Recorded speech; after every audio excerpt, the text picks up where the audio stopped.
The first Archon that we encounter when traversing through the wondrous world of Teyvat is our good old buddy Venti. 3-time winner of the most popular bard of Mondstadt, to be precise. His bubbly, nonchalant, yet rather knowledgeable demeanor is the perfect lead into this game, as his playful nature and jester-like personality keep the mood light even as darker events are transpiring.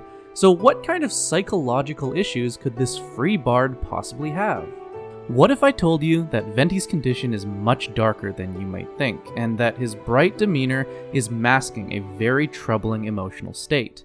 What if I told you that by learning about this, we can ascertain the true reason behind why Venti refuses to rule Mondstadt like Zhongli or I did? This is a little psychology in Teyvat.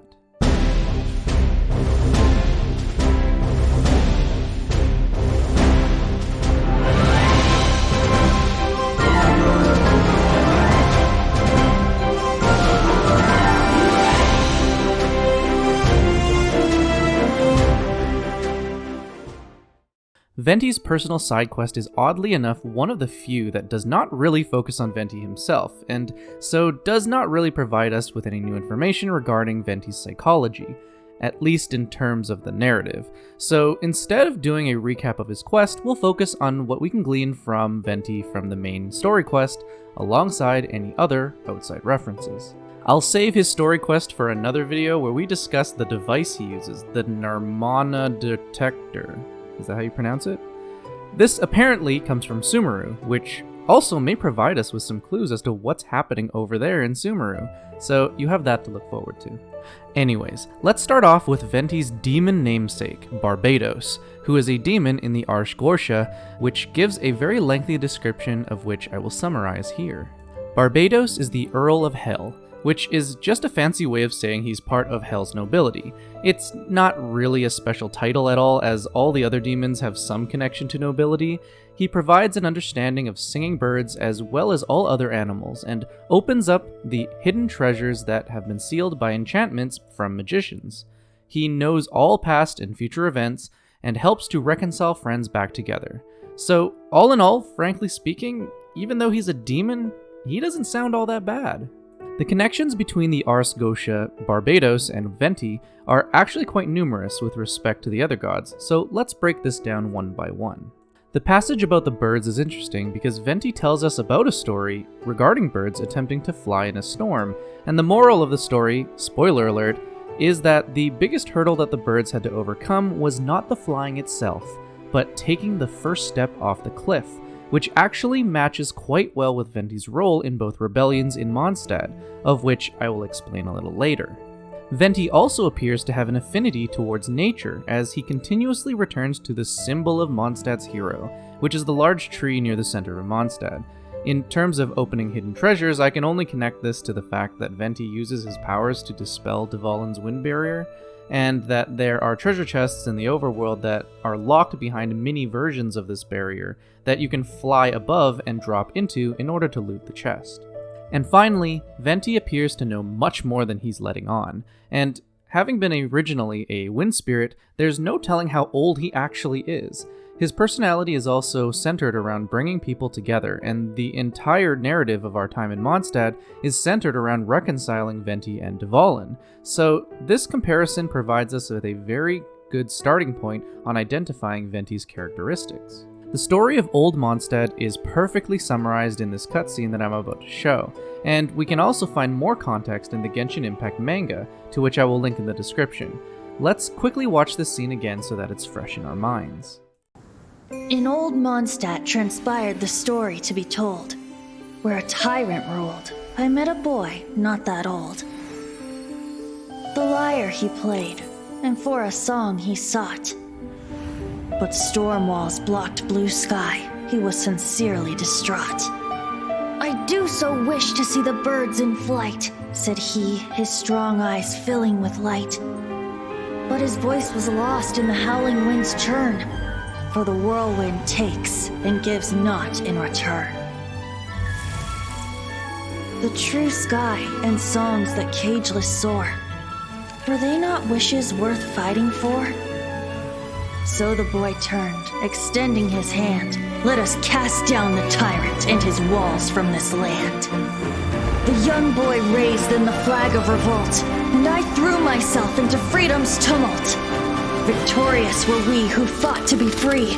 Gods fell, winds whipped, nations shook violently. In the smoke, a despot met his doom, and we watched as his great tower fell none too soon. Mondstadt began anew, the story passed down, and since then never has another worn its crown. As we determined earlier, Venti was once a wind spirit, which makes sense as he appears to be quite connected to nature and would also represent nature or natural forces, maybe retaking the city of Mondstadt from both a god and, later on, a human-controlled, unheavenly principled aristocracy of Old Mondstadt. From this cutscene, we learn that an unknown bard led a revolt against the god of storms, Dekarabian, who ruled the original Mondstadt located in what is now known as Storm Terror's lair, and attempted to protect Mondstadt by creating a thick wind barrier around the city. From Andreas, you know, the wolf we slaughter every week for his tail, his ring, and whatever the hell this is. Although, at the end of the story, Venti says that no other ruler has taken up the crown in Mondstadt, but we do know that eventually, after Venti becomes the Animo Archon and kinda yeets off for a while, that a group of nobles would take control and eventually abuse their power, until they too would be overthrown by Vanessa's rebellion. This would lead us to present day, where Mondstadt is experiencing relative peace with the Knights of Favonius, set up by Vanessa and the Church of Barbatos, holding a friendly partnership of power. So, why won't Venti rule Mondstadt? And what came first, the title of freedom or a desire to not rule?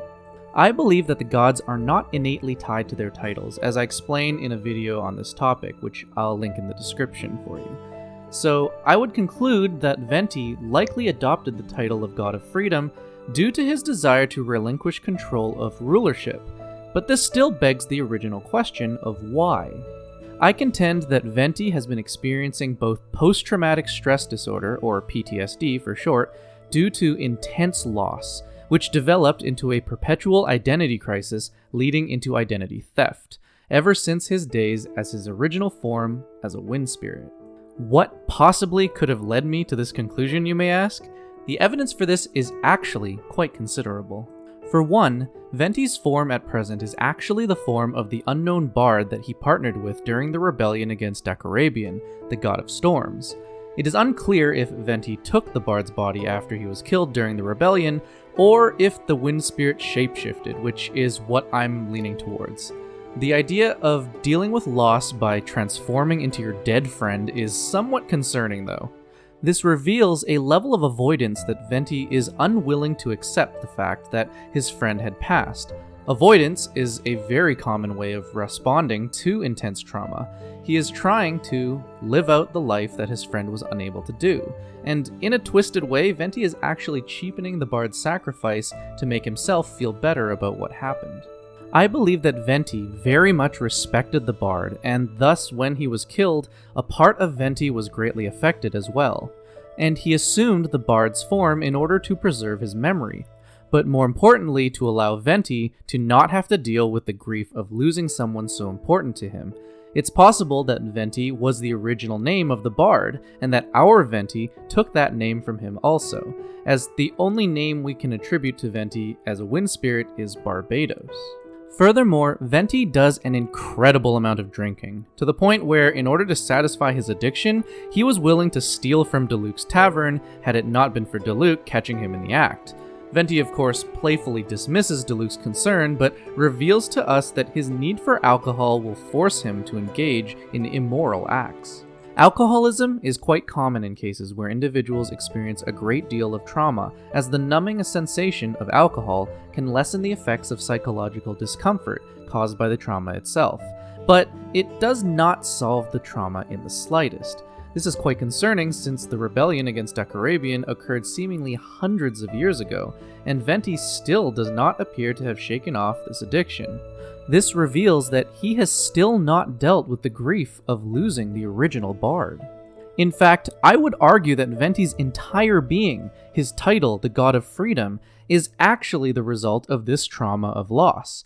Seeing the destruction and hardship that the God of Storms put on his people, the Wind Spirit likely determined that having absolute control was the incorrect way to rule, and thus would eventually choose the opposite ideal and completely free himself of all rulership of his people, thinking this to be the best method. However, when he would return after a period of absence, he would find his city embroiled in a new conflict between the aristocracy and everyone else. I would also contend that the Wind Spirit may have actually helped convince the Bard to revolt against Dakarabian, as the story is told from Venti's perspective, so it is unreliable in terms of how the revolt came to be. I believe that the Wind Spirit was partly responsible for implanting the idea of revolt to the Bard, and so when Vanessa eventually rebelled against the aristocracy, we can glean from the Genshin Impact manga that Venti also had a hand in encouraging her too, which would parallel quite nicely with the revolt against Dakarabian. This of course begs the question, is Venti being wholly benevolent in these rebellions? Because he's likely indirectly responsible for both of them. It's possible, and even likely, that Venti is inciting these rebellions for his own purposes. I believe Venti is actually holding on as tightly as he can to the concept of freedom, because it was the same virtue that the original Bard held, and so in order to protect the Bard's legacy, he is forcing events that will preserve the original Bard's ideals. On the outside, it would appear honorable and benevolent, as it is in the best interest of the people. But Venti could still be motivated by his own selfish desires to continue relieving himself of having to deal with his trauma from long ago. This would also explain why he is so fascinated by the Traveler, and actually rather recklessly uses the Traveler to, again, do his bidding to preserve freedom by sending the Traveler into a fierce battle to free Dvalin. If we listen to his words before the showdown, he almost sounds anxious, which is what I think Paimon picks up on and retorts about in protest. The impurities in the tears and the curse that binds Dvalin belong to the same maleficent power. Which means... You tone-deaf bard! Don't you see how crazy this is? You've seen what Dvalin is like when he's ticked off. She'll be swallowed whole before she even gets to lift a finger. Remember earlier when we discussed that the Demon Barbatos has the power to see past and future events? It's possible that Venti also has this power, which would shackle him to knowing about how everything would happen. This can be an incredibly debilitating existence to live with, which could be once again contributing to his desire for freedom. But in this case, it is freedom to not know what could happen, and he experiences this vicariously through his people. And finally, my last piece of evidence that Venti is suffering from PTSD is in the scene when Senora steals Venti's Gnosis. Many on Reddit and Discord have pointed out that it seems as if Venti is taunting Senora specifically so that she would steal his Gnosis. Which is interesting because if you listen to what Venti says, it sounds incredibly strange if he isn't taunting her. Murkyware looks out of place. Did you steal it from your master's face? Should have held your tongue. Venti appears to break out in rhymes. Why would you do this in the face of an impending threat if you weren't taunting them? We know that he can speak normally because he does so in other parts in the game. I interpret this scene as Venti actually relinquishing the final piece that stands in the way of his freedom, in the face of his friend's legacy. The heavenly principles, and yes, I do find a way to talk about them in every video, are designed to control humans, it would seem. They would also be against the concept of freedom itself, and so by having his Gnosis forcefully taken from him, Venti can abstain from participating in the maintenance of these principles, while shifting the blame onto the Tsaritsa for stealing it from him, thus avoiding Celestia's wrath. In essence, Venti is slowly relieving himself of his past life in order to fully become the original Bard, which is a form of identity theft. He's not just taking an ID card, he's literally changing his thoughts and actions to match the Bard. This kind of foresight matches with his namesake, and could be the reason why he is in possession of the Queen Gnosis, considered to be the strongest chess piece on the board, not for destructive power, but for mental foresight. So, Venti refuses to rule Mondstadt because he refuses to trample on what he believes is to be the ideals of his friend, the original Bard. And in order to avoid dealing with this trauma of losing him, Venti takes the form of the Bard and works very hard to prove that freedom is the best way to rule.